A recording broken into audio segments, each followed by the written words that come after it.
Hi friends, मैं Amarjeet Kumar success point channel पे आप सभी का स्वागत है।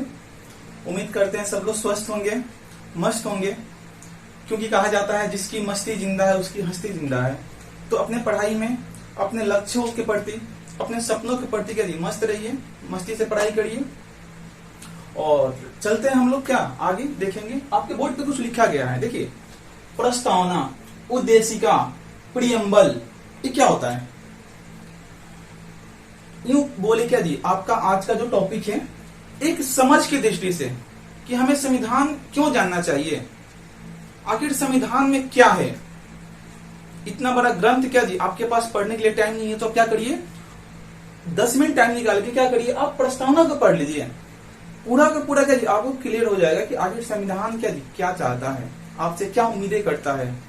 जो संविधान है क्या जी भारत के हर एक नागरिक से क्या उम्मीदें करता है, हमारे क्या जी ये आपके प्रस्तावना, उद्देशिका, जिसको हम प्रियम्बल बोलते हैं, यहाँ पे आपको मिलेगा। ठीक है, देखिए, तो सबसे बड़ी बात तो आज हम क्या जी इसे तो जानेंगे कि आखिर प्रस्तावना है क्या, प्रस्तावना का मतलब क्या है। देखिए, प्रस्तावना क्या जी वह दस्तावेज है, वह डॉक्यूमेंट है जिसको देखने से क्या जी 3 बातें स्पष्ट होती है। पहली क्या जी, जो कानून या संविधान है उसका उद्देश्य क्या है। मैंने इसके संविधान सभा का गठन किया, उसमें जो मैंने क्या कानून बनाया, संविधान में जो बातें लिखी, उसका उद्देश्य क्या है। आखिर जहां उद्देश्य लिखे क्या जी उसे हम क्या जी प्रस्तावना कहेंगे। जहां उद्देश्य क्या जी क्लियरिफाई हो जाए, उद्देश्य का मतलब क्या जी हमें मालूम चल जाए, वो क्या होगा, प्रस्तावना होगा आपका। दूसरी बात क्या, यहाँ पे जो कानून है संविधान है उसका विस्तार कहां तक है। जो क्या जी हमने संविधान बनाया, जो हमने कानून बनाया, उसका विस्तार कहां तक है, वह कहां कहां पर लागू होगा, उसका जहां उल्लेख होता है क्या जी वो आपका प्रस्तावना है। बातें समझ में आ रही है ना क्या जी। तीसरी बात क्या है यहाँ पे, जो संविधान बनाया जा रहा है वह कब से लागू होगा, उसकी क्या जी लागू होने की तिथि क्या होगी, इस बात का उल्लेख क्या जी जहां होता है वो क्या है आपका प्रस्तावना है। यानी कि मोटी मोटी बातें हम बोले प्रस्तावना के एक लाइन में, तो प्रस्तावना क्या जी संविधान का परिचय अथवा भूमिका होता है। जो प्रस्तावना होता है क्या जी संविधान का परिचय अथवा भूमिका होता है, जिसे क्या जी संविधान का सार कहते हैं। पूरे संविधान के सार एक देखिए यहाँ पे मैंने क्या जी कुछ लाइनें लिखी है, 9-10 लाइनें लिखी है क्या जी। यहाँ पे पूरा पूरा क्या है आपका संविधान का सार यहाँ पे निकलने वाला है कि हमारा संविधान क्या जी हमसे क्या उम्मीदें करता है। ठीक है जी, हमें कौन बतलाता है, प्रस्तावना बताता है। अब हम देखेंगे क्या जी प्रस्तावना जो है, जो उद्देशिका है, जो प्रियम्बल है क्या, ये हम भारत के लोग से क्या जी स्टार्ट होता है। हम भारत का लोग, ध्यान रखिएगा, हम भारत के लोग जब शब्द आए तो क्या इसका मतलब क्या यहाँ पे 2 हो सकता है कि भारतीय संविधान का स्रोत क्या है जी भारत की जनता। हम मानते हैं कि 389 जो सदस्य हैं संविधान सभा में क्या भाग लिए उसको लिखे, बट जो वो स्रोत था, जो सोर्स है क्या है, वो भारत की जनता है।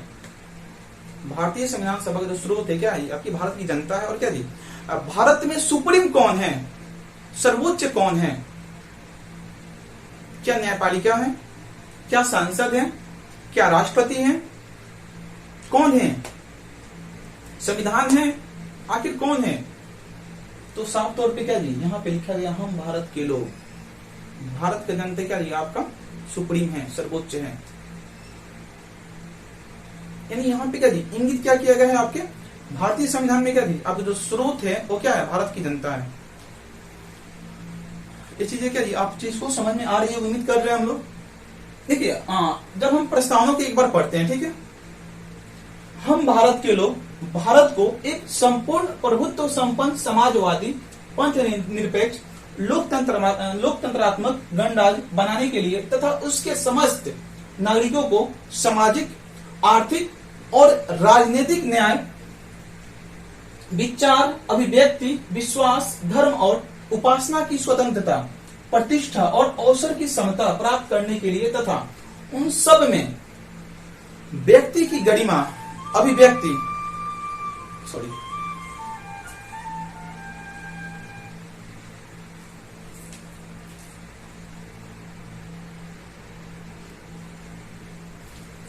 उन सब में व्यक्ति की गरिमा, राष्ट्र की एकता और क्या अखंडता सुनिश्चित करने वाली बंधुता बढ़ाने के लिए दृढ़ संकल्प होकर अपनी इस संविधान सभा में आज दिनांक 26 नवंबर 1949 ईस्वी को एतद द्वारा संविधान को अंगीकृत, अधिनियमित और क्या आत्मार्पित करते हैं।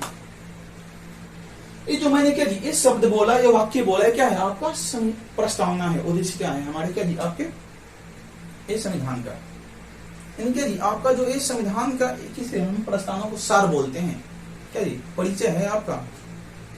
यहाँ तक क्या जी संविधान जो प्रस्तावना है क्या जी संविधान क्या है, आत्मा या कुंजी भी कहा जाता है इसे।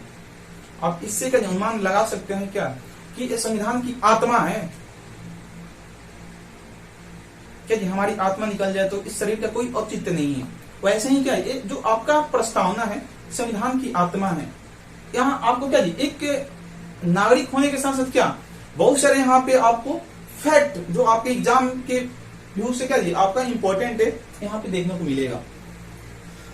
क्वेश्चन आ जाएगा, मैंने अभी क्या प्रस्तावना पढ़ा कि प्रस्तावना में क्या जी भारत शब्द का उल्लेख कितनी बार हुआ है, प्रस्तावना में भारत शब्द का उल्लेख कितनी बार हुआ है। देखिए हम भारत के लोग, भारत को स्टार्टिंग के क्या जी मैंने वाक्य पढ़ा उसमें हम भारत के लोग भारत को एक संपूर्ण प्रभुत्व संपन्न समाजवादी पंथ निरपेक्ष लोकतंत्रात्मक गणराज्य बनाने के लिए क्या जी। तो यहाँ पे देखिएगा एक लाइन यानी कि एक फर्स्ट लाइन में क्या जी 2 बार यहाँ पे भारत शब्द का उल्लेख हुआ है। यही क्या जी आपके मात्र क्या जी प्रस्तावना में 2 बार ही भारत शब्द का उल्लेख मिलता है। ये क्वेश्चन आपका क्या एग्जाम में पूछ सकता है, पूछा है। सर्वप्रथम जो प्रस्तावना है क्या जी इसको शामिल किया गया था आपके अमेरिका के संविधान में, और क्या जी हमने जो लिया है क्या जी अमेरिका से ही लिया है प्रस्तावना को।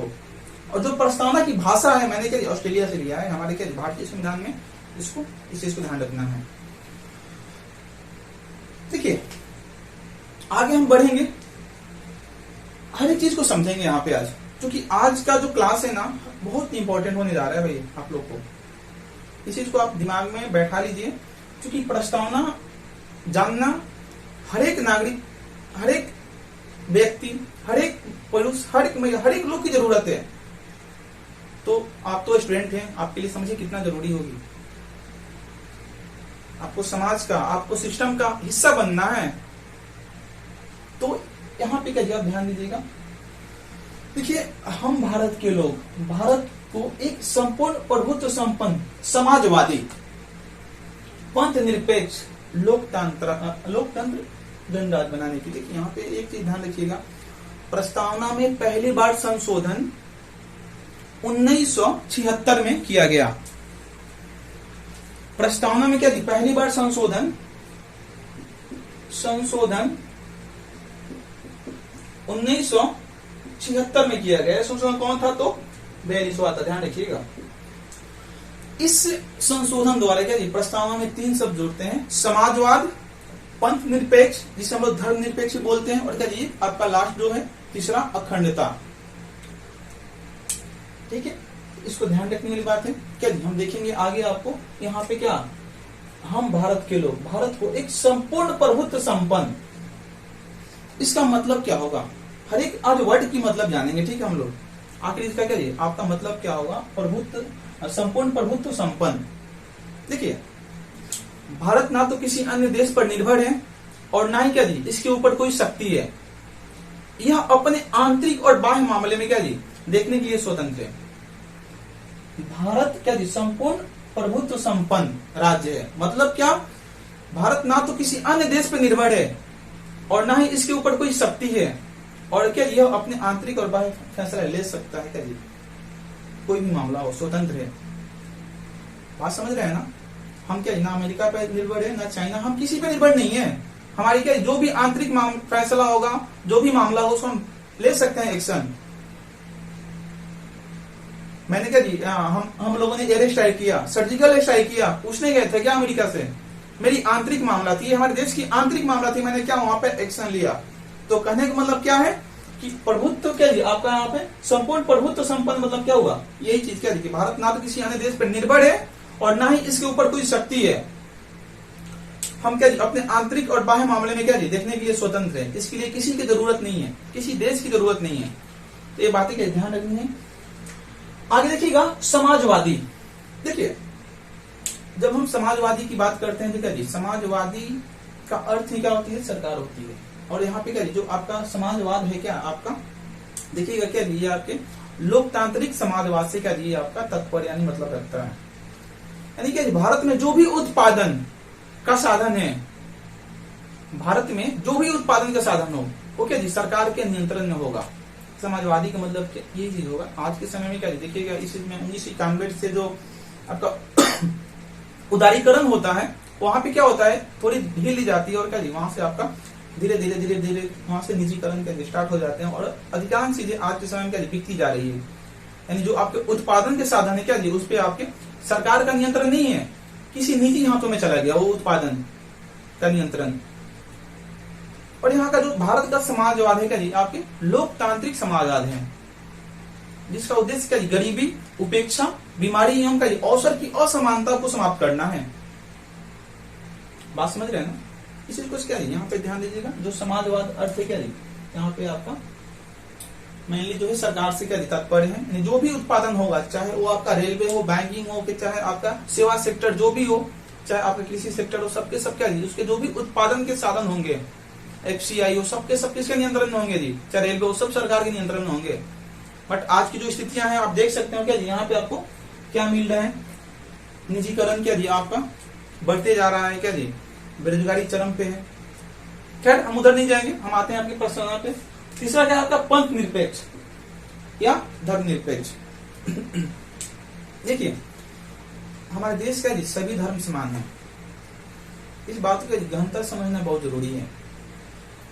जो हमारा देश है क्या जी, हमारे देश में सभी धर्म समान है और जो सरकार है क्या जी उन्हें समान समर्थन देगी, किसी को क्या जी ना ज्यादा ना कम, यानी किसी के प्रति क्या जी लचीलापन नहीं होगा यहाँ पे धर्म के प्रति। बात समझ रहे हैं ना, यानी सरकार के क्या जी कोई ऑफिशियली कोई आधिकारिक रूप से धर्म नहीं है। तो ये चीजें ध्यान देने वाली बातें हैं क्या जी। यहाँ पे आपकी जो पंथ निरपेक्ष है क्या जी, इससे मतलब क्या है कि हमारे देश का में जो भी धर्म है क्या जी, हम सभी का समान आदर करते हैं क्या जी, और सरकार भी क्या इसकी समान समर्थन करती है। तो इससे क्या जी आपका धर्म निरपेक्ष या पंथ निरपेक्ष क्या यहाँ पे आपका चीजें होगा। लोकतंत्रात्मक, देखिए सभी लोग जानते हैं क्या जी लोकतंत्र क्या होता है, जनता का शासन क्या जी। लोकतंत्र में ही क्या होता है, यानी जनता के द्वारा जो शासन होता है क्या, इससे लोकतंत्र हम लोग करते हैं। यानी हम लोग क्या करते हैं, जनता मिलकर सरकार को चुनती है। ये लोकतंत्र भी क्या दो प्रकार के होते हैं आपके, एक प्रत्यक्ष लोकतंत्र, एक अप्रत्यक्ष लोकतंत्र। तो जो प्रत्यक्ष लोकतंत्र होता है उसमें जो जनता होती है, जो भारत के लोग होते हैं, वो डायरेक्ट रूप से क्या करते हैं, भाग लेते हैं उसमें। जैसे आप मुखिया के चुनाव में वोटिंग करते हैं क्या जी, आप MP हो, MLA हो, सरपंच हो, BDC हो, वार्ड मेंबर हो, यानी कहने का मतलब क्या है, इस सबके सब जो चुनावें होती हैं क्या जी ये प्रत्यक्ष होती है, इसमें जनता भाग लेती है, जनता चुनती है सरकार को। और यहाँ पे क्या आपके जो लोकतंत्र में जो प्रत्यक्ष और जो अप्रत्यक्ष है, अप्रत्यक्ष में क्या आपके जो अप्रत्यक्ष लोकतंत्र होता है, इसमें क्या जी जनता द्वारा चुने गए प्रतिनिधि वो आपके क्या राष्ट्रपति या उपराष्ट्रपति का चुनाव करते हैं। यानी हम लोग क्या जी उसमें आपके डायरेक्ट रूप से भाग नहीं लेते हैं। अप्रत्यक्ष लोकतंत्र में हमने क्या किसको चुन के भेजा, हमने भेजा आपके विधायक को, हमने चुन के भेजा कि आपको सांसद को, वो क्या करेंगे, वो जाके चुनेंगे अब क्या जी राष्ट्रपति उपराष्ट्रपति को। यानी क्या जी वो हमारा तो प्रतिनिधित्व तो कर नहीं रहे हैं, साथ ही साथ क्या कर रहे हैं, वो आपके अप्रत्यक्ष रूप से क्या जी हमारी वहां पे बातें ले जा रहे हैं। तो ध्यान रखिएगा जी लोकतंत्र भी दो प्रकार का, अप्रत्यक्ष प्रत्यक्ष। माने प्रत्यक्ष में देखिए इसमें जनता भाग लेती है डायरेक्ट रूप से, अप्रत्यक्ष में जनता भाग नहीं लेती है, जनता द्वारा चुने गए क्या जी प्रतिनिधि भाग लेते हैं। चलिए आई होप कि आप लोग को समझ में आ रहा होगा। जो भी डाउट हो क्या जी आप हमें कमेंट जरूर करिएगा, ठीक है। मैं कोशिश करूंगा वो हर एक टॉपिक हर एक बातें हर एक तथ्य हो क्या जी आपको समझा पाऊं। और उम्मीद करते हैं आप लोग क्या जी, आप लोग का अभी तक का कमेंट जो है एज ए पॉजिटिव ही है, तो बट हमें क्या जी और सुधार की गुंजाइश चाहिए। आप लोग कमेंट करिए, जो भी चीजें होगा क्या जी मैं कोशिश करूंगा और सुधार करूं। चलते हैं आगे। गणराज्य। देखिए गणराज्य, गणतंत्र मतलब क्या होता है? भारत का राष्ट्रीय अध्यक्ष जो है क्या जी, राष्ट्रपति, वो निर्वाचित होंगे। भारत का जो राष्ट्रपति हैं वो क्या होंगे? निर्वाचित होंगे, ना कि वंशानुगत या मनोनीत। यानी कहने का मतलब क्या है कि राजा के बेटा राजा अब नहीं बनेंगे। इस संविधान के अनुसार क्या जी, इस लोकतंत्र में, इस लोकतंत्र में क्या जी, वही राजा बनेंगे, वही शासक बनेंगे, वही क्या जी आपको प्रधानमंत्री बनेंगे, वही आपके मुख्यमंत्री बनेंगे, आपके राष्ट्रपति, उपराष्ट्रपति, जो भी क्या जी आपके हमारे प्रतिनिधि करेंगे, बनेंगे, जो क्या आपके लोगों द्वारा क्या जी आपके चुन के गए हों।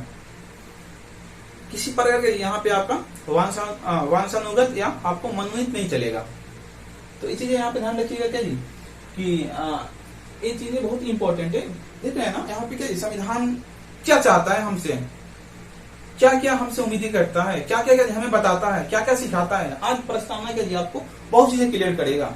आई होप कि क्या जी आप इस चीज को समझ पाएंगे और आगे भी क्या आप देखिएगा कि आगे जैसे जैसे क्या हम आगे बढ़ते जाएंगे यहाँ पे आपको बहुत सारी बातें मिलेगी। ठीक है, तो एक बार आप ऐसा करिए कि जो आपके बोर्ड पे क्या ये प्रस्तावना है हम इस पे मार्क करें, तब तक क्या करिए आप नोट कर लीजिए। ठीक है, इस प्रस्तावना को नोट करिए और फिर हम क्या जाएंगे आपको देखते हैं। चलिए दोस्तों, उम्मीद करते हैं आप लोग नोट कर चुके हैं। ठीक है, हाँ आज के लिए इतना ही रखते हैं हम लोग। कल फिर मिलते हैं नेक्स्ट सेशन में, जिसका आगे का डिस्कशन करेंगे, क्योंकि टाइम बहुत हो गया। ठीक है, चलते हैं। जय हिंद।